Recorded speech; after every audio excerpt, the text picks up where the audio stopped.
It is 3:12. The summer months can be especially hard for kids experiencing trauma at home.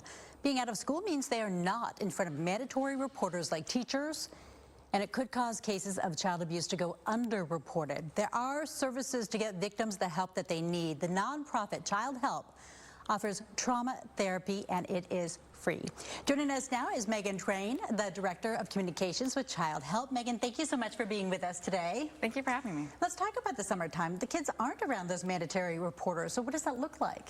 So at Childhelp, we do see a decrease in child abuse reporting, and that, just like you said, because mandatory reporters, teachers, school psychologists, they aren't seeing that to report. Right. And kids can be at home longer periods of times with their potential abuser.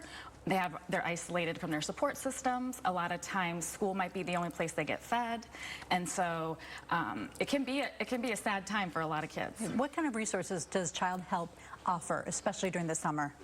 We have a helpline, a child abuse national helpline, 1-800-4-CHILD, and that is for resources, for information, for referrals. So if a child, and it's 24/7, staffed by professional counselors, and you can call, text, or chat. Yeah, and this is a time where maybe families are gathering together. You might be, a child might have access then, or someone have access to a child to abuse them, or to maybe see something and alert authorities to something. So tell me about some of the signs that we should be looking for. So there's a wide spectrum of signs, but you know, in infants it might be if there's a baby that's not crawling yet and has a lot of bruises or injuries that don't make sense, or if their clothes or they're unkempt, or their clothes are too small or not fitting with the weather, you know, very like long sleeves and 115-degree heat would be, or hoarding food. So those might be signs that something else is going on, Right. that you could ask some questions within your family at that point. Or sometimes kids might become very withdrawn, or they act scared of adults or their caregiver too is another sign. And so it can be a long summer. It's still about a month and a half before the kids get back into school. What does Childhelp want us to know as far as what we can do to help those kids be safe out there? Try to be aware. You know, if you're in a community member, or if you're a teacher, like check in on those kids that you might, you know, you get a feeling in your gut, like, I don't know if everything's okay there.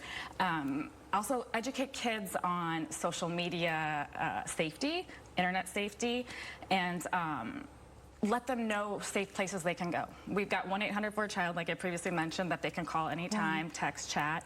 Also, like, libraries are a safe space. Tell the kids, like, fire stations, police stations, places in the community. Maybe there's like a special shop or trusted shop owner that you know, like they could go there for help should something happen. So if a child happens to be watching and wants to be in a safe place, they can request that visit to the library. Spend more time in the library where they are have access to other adults who could help them in that situation. Exactly.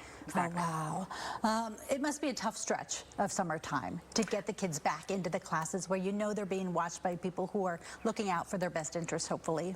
Yes, and we do see when school does start, we see an uptick of about 20% in calls of reporting child abuse cases. So then it's like sad, but it's also like, okay, good, the teachers, school staff are looking out and doing what they can do. Now, why did you want to get involved in this kind of work? I'm a mom, and I love kids, and you know, like, I don't want to say children are our future. Yeah, but they are. But yet they are. As cliche as it's true. Yeah. But yeah, I just love kids, and I think they're just so vulnerable, and to just try to keep our vulnerable population safe. Yeah, you know, let them have their childhood and let it be a happy and safe place where they can play and grow and nurture and become beautiful citizens of our society. Exactly. So thank you for the work that you're doing. Thank you for the resources that you offer over there at Childhelp. And I think the library, knowing that that library is just an accessible resource to anyone to walk in the door and get some, you know, good resources and contacts to resources is important information. Thank you for telling us that. If you or someone you know is struggling or simply need a safe space to talk, there is help out there. The Child Abuse Hotline right here in Arizona is 1-888-767-2445. You can also call this number to report suspected child abuse, neglect, or exploitation. We have also added more information and resources on our website, so click the Seen on TV tab on azfamily.com or download our free news app. Thank you, Megan, for being